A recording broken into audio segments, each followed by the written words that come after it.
အောင်မြင်မှုတိုင်းမှာကြိုးစားမှုဆိုတာလိုအပ်ပါတယ်လူဝါဆိုတာတင်းခံနိုင်မှုနဲ့စတင်ပါတယ်တင်းခံနိုင်မှုမရှိသေးရင်ဘဝမစသေးဘူးလို့ဆိုလိုရပါတယ်အောင်မြင်တဲ့သူတစ်ယောက်ဤအခြေခံကြဆုံးလိုအပ်သောချက်ကတင်းခံနိုင်မှုဖြစ်ပါတယ်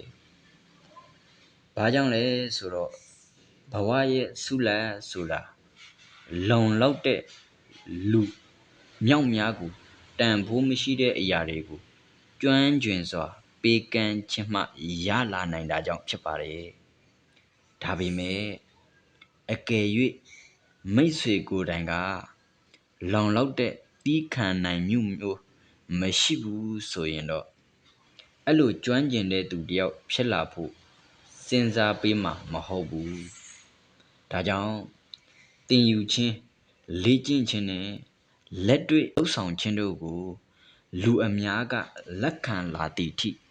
တေချာစွာသိခံပြီးလှုပ်ဆောင်နိုင်ဖို့ကရည်ကြီးပါတယ်ဒါပေမဲ့ကိုမပြောင်းလဲပဲ